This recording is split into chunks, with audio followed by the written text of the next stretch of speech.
بسم اللہ الرحمن الرحیم۔ السلام علیکم ورحمۃ اللہ وبرکاتہ۔ آج میں آپ کے سامنے ایک ایسے پھل کا ذکر کرنے جا رہا ہوں جو صرف جسم کے لیے نہیں بلکہ روح کے لیے بھی شفا ہے۔ ایک ایسا پھل جس کا ذکر خود قرآن مجید میں آیا اور جسے نبی پاک صلی اللہ علیہ وسلم نے جنتی پھل قرار دیا۔ جی ہاں، وہ ہے انجیر۔ اللہ تعالیٰ نے سورۃ 3 میں فرمایا والتین والزیتون، قسم ہے انجیر کی اور زیتون کی۔ ذرا سوچئے، رب کائنات کسی چیز کی قسم تبھی کھاتا ہے جب وہ چیز خاص اہمیت رکھتی ہو۔ یہ آیت بتاتی ہے کہ انجیر محض ایک پھل نہیں بلکہ اس میں اللہ تعالیٰ کی قدرت اور نعمتوں کی علامت چھپی ہوئی ہے۔ نبی کریم صلی اللہ علیہ وسلم کے سامنے جب انجیر پیش کی گئی تو آپ صلی اللہ علیہ وسلم نے فرمایا انجیر کھاؤ۔ اگر میں کسی پھل کے بارے میں کہوں کہ وہ جنت سے نازل ہوا ہے تو وہ انجیر ہی ہے۔ سبحان اللہ، کیا انداز ہے تعریف کا۔ جنت سے تشبیہ دینا کسی عام چیز کو نہیں ملتا۔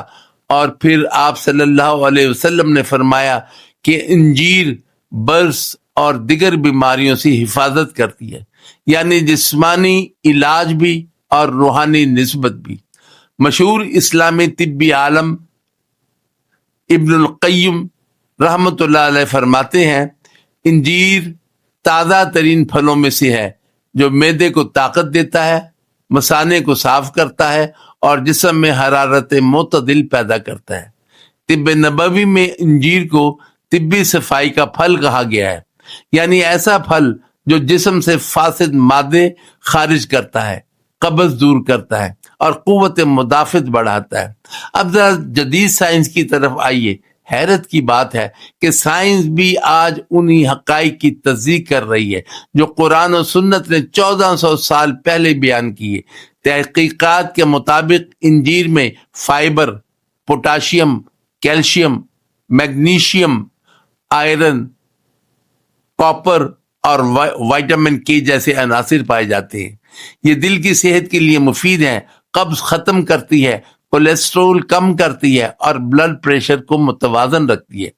ماہرین غذائیت کہتے ہیں کہ انجیر ایک نیچرل ڈیٹاکس ہے، یعنی جسم سے زہریلے مادوں کو نکالنے کا قدرتی ذریعہ۔ ایک تحقیق میں یہ بھی ثابت ہوا ہے کہ انجیر کھانے کے بعد خون میں شکر کی سطح کم رہتی ہے، یعنی یہ ذیابیطس کے مریضوں کے لیے بھی فائدہ مند ثابت ہو سکتی ہے، مگر اعتدال کے ساتھ۔ اب سوال آتا ہے انجیر کو کھانے کا بہترین وقت کیا ہے؟ تو یاد رکھیے، صبح خالی پیٹ یا ناشتے کے وقت 3 سے 4 انجیر، خاص طور پر اگر وہ رات بھر پانی میں بھگوئی گئی ہوں، بہت مفید ہیں۔ یہ ہاضمہ درست کرتی ہیں، قبض دور کرتی ہیں اور دن بھر کے لیے توانائی دیتی ہیں۔ ہر عمر کے افراد، بچے، نوجوان، بوڑھے، سب انجیر سے فائدہ اٹھا سکتے ہیں، خاص طور پر وہ لوگ جو ہاضمے کی کمزوری، بلڈ پریشر یا کولیسٹرول کے مسئلے سے پریشان ہوں۔ جنہیں شوگر یا الرجی کا مسئلہ ہو وہ احتیاط کریں۔ زیادہ مقدار میں خشک انجیر کھانے سے شوگر بڑھ سکتی ہے اور فائبر کی زیادتی پیٹ میں گیس یا بھاری پن پیدا کر سکتی ہے۔ یاد رکھیں، ہر نعمت میں برکت تبھی ہے جب ہم اسے اعتدال کے ساتھ استعمال کریں۔ جب اللہ تعالیٰ کسی پھل کی قسم کھاتا ہے تو ہمیں صرف اس کے ذائقے پر نہیں بلکہ اس کے پیغام پر غور کرنا چاہیے۔ انجیر ہمیں شکر سکھاتی ہے، صبر سکھاتی ہے اور فطرت کے قریب رہنے کا پیغام دیتی ہے۔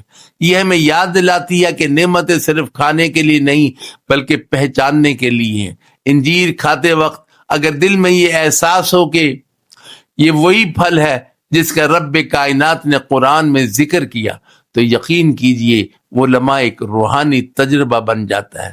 آخر میں بس اتنا کہوں گا، انجیر کھاؤ لیکن شکر کے ساتھ، انجیر کھاؤ لیکن اعتدال کے ساتھ، اور انجیر کھاؤ اس یقین کے ساتھ کہ یہ صرف پھل نہیں بلکہ جنت کا ایک پیغام ہے۔